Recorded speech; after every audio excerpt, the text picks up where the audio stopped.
సరిగ్గా 2 ఏళ్ల క్రితం ఈ ఆంధ్రప్రదేశ్లో వెన్నుపోటు పాలన ప్రారంభమైంది. 2 సంవత్సరాల అధికారంలోకి వచ్చిన తర్వాత సంక్షేమ కార్యక్రమాలు ఎక్కడ కానీ అమలుపరచలేదు. ఆ రోజు 2014 నుంచి 19 వరకు అమలుపరిచిన సంక్షేమ కార్యక్రమాలకు ఈ రాష్ట్రంలో చంద్రగ్రహణం పట్టింది. 2 సంవత్సరాలైంది. అలాగే వెన్నుపోటు పాలన ప్రారంభం నుంచి ఏ సంక్షేమ కార్యక్రమం కూడా పూర్తిగా ఇవ్వలేదు. వ్యవస్థలన్నీ కూడా నిర్వీర్యమైపోయినాయి. వాళ్ళ హామీలుగానే మిగిలిపోయినాయి తప్ప ఎక్కడ కానీ లేకుండా పోయింది. యువతకి ఇస్తామన్నారు, యువతకు వచ్చేసి 3000 రూపాయలు నిరుద్యోగ భృతి ఇస్తామన్నారు, ఉద్యోగాలు ఇస్తామన్నారు. నిరుద్యోగ భృతి లేదు, ఉద్యోగాలు లేవు. అలాగే ఫీజు రియంబర్స్మెంట్ ఇచ్చి ఉన్నత చదువులు చదివిస్తామన్నారు. ఉన్నత చదువులు చదివించడానికి ఫీజు రియంబర్స్మెంటే ఇంకా 4000 కోట్ల రూపాయలు ఇంకా కూడా అప్పుగా పట్టింది.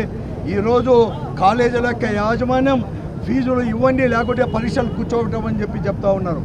అలాగే మహిళలకు కూడా మోసం చేశాడు, రైతన్నలకు మోసం చేశాడు.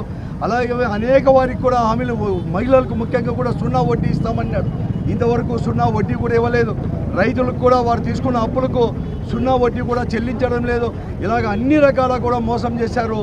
కానీ ఈరోజు చెప్పుకోవడానికి ఏమి లేక డైవర్షన్ పాలిటిక్స్ ఈరోజు 3 పార్టీలు కలిపి టీడీపీ, భారతీయ జనతా పార్టీ, జనసేన పార్టీలు కలిపి కూడా మోసం చేస్తూ ప్రజలు డైవర్షన్ పాలిటిక్స్ చేస్తూ మాట్లాడడానికి ఏమీ లేక, చెప్పడానికి ఏమీ లేక ఈరోజు ఫ్రస్ట్రేషన్లోకి చంద్రబాబు నాయుడు గారు లోనై ఈరోజు జగన్మోహన్ రెడ్డి గారిని వ్యక్తిగతంగా విమర్శిస్తున్నాడు. వైఎస్ఆర్ కాంగ్రెస్ పార్టీని గొడ్డల పార్టీ అని చెప్పేసి రాజకీయాలు డైవర్ట్ చేయడానికి మాత్రమే ప్రయత్నం చేస్తున్నాడు. కానీ హామీలు నెరవేర్చే దాంట్లో పూర్తిగా కూడా వైఫల్యం చెందాడు. చెప్పుకోవడానికి ఏమీ లేవు. వీళ్ళు ఏమైనా 2 మాటల్లో చెప్పుకోవాలంటే వీరు చేస్తున్న దౌర్జన్యాలు, అక్రమాలు, భూదండాలు, ఇవే మాత్రం కుట్రలు, కుతంత్రాలు, ఇవి మాత్రం చెప్పుకోవచ్చు.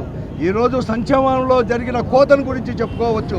వీరు చేసిన ప్రజలపైన మోపుతున్న అప్పుల మోతను గురించి చెప్పుకోవచ్చు తప్ప చెప్పుకోవడానికి ఏమీ లేదు. ఈ పరిస్థితుల్లో వైఎస్ఆర్ కాంగ్రెస్ పార్టీ 2 సంవత్సరాలు అయింది కాబట్టి రాష్ట్రమంతా కూడా ఈరోజు వారు ఇచ్చిన హామీలు ఏదైతే 3 పార్టీలు ఇచ్చి హామీ ఇచ్చారో ఆ హామీల పత్రాలన్నీ కూడా అగ్నికి ఆహుతి కూడా ఈరోజు కూడా ఇప్పుడే మేము చేస్తున్నాం, నిరసన చెప్తున్నాం. ఈ ప్రభుత్వం పైన ప్రజల తరపున పోరాటం చేస్తూనే ఉంటామని చెప్పేసి కూడా తెలియజేస్తున్నాను. జై వైఎస్ఆర్ కాంగ్రెస్ పార్టీ, జై జై జగన్. అందరికీ